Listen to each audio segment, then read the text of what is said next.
Notice that when I turn the crank, nothing happens. The freewheel just spins and spins and spins. So I'm going to soak the freewheel with WD-40 and just see what happens.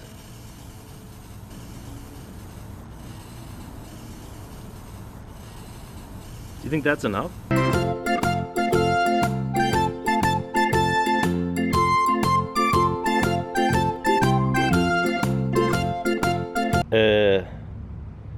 What on earth is this thing? This bike's got an imitation Springer front fork, which is just two rods that go down from a bracket to the fork tips. It even has little fake shock absorber cover popeet things. The handlebars are BMX style, I guess, but they're covered in this big plastic marshmallow thing. I don't really know what the purpose is of this shrouding, except it's a place to put the Murray decal. That's a great decal, look at that thing. Then your plastic shrouding continues to the brake levers, which are mostly plastic, and the shifter is actually a Suntour. It's kind of like a rocker lever, because it rocks back and forth. It's really stiff and stuck though, so I'm not going to try and shift it.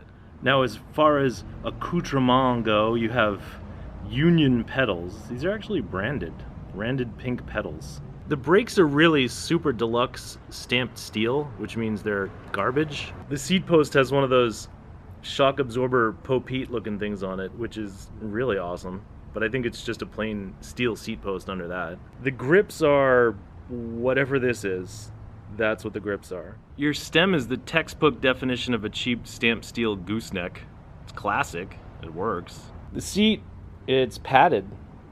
You know, quilted like northern toilet paper. It's vinyl. It's comfortable for a kid. The sprocket is day glow green? Yellow?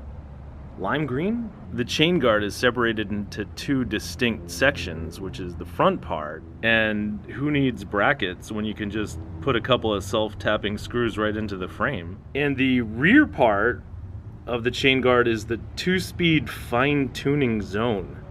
You know, so you can tune the 2-speed transmission just right. And if I lift up the fine-tuning zone, you'll see that's where the fine-tuning screws are. And this is actually a Suntour derailleur, believe it or not. And what I would consider to be the most unique part of this bike is the 2-speed rear freewheel. I mean, you see a lot of 5 speeds, 10 speeds, 1 speeds, coaster brakes, but 2 speeds, they're very unusual. Kind of weird to see it on this bike, but it's cool. Now, unfortunately, my WD-40 trick doesn't seem to have worked. I think in order to get this freewheel to work, I'd have to remove it and soak it in solvent and then oil it, which I'm not going to do. As far as tires go, it's a weird way to say it. As far as tires go, these are by V Rubber, and they have kind of a street tread to them. Not really aggressive off-road, but you could pedal it around on the sidewalk. This may be spinning a little bit too fast, so I'll slow it down. And you can count that on these plain steel rims, you've got 20 spokes. Just 20. And here on the frame are probably the best graphics I've ever seen on a Murray. Unless you count the X20R. But still, these are awesome. Now for hubs out front, you have a genuine walled hub, which is plain steel and low quality, but it's a walled. And just above that hub, here's a good shot of the triple triangle. I mean, plastic stuff that looks kind of like a triple triangle. And there's your highly reflective Murray USA sticker. Remember the 80s? Everyone had reflective stickers. They were huge. They were awesome. And this one is too. And despite the fancy Suntour derailleur, the back hub is just plain steel, but it's mated to a pie plate that would make anyone's grandma proud. And while we're talking about your grandma, this bike was made right down the street from where she lived at in Lawrenceburg, Tennessee. They ain't make bikes in China back then. Now it turns out I was right about my little freewheel trick, because look, we have engagement. That means the WD-40 soaked in and dissolved all the grease and grime on the pawls inside the freewheel. That's P-A-W-L-S. Look it up on Google. It's fascinating. And one last detail that I didn't notice before, this fork is tapered.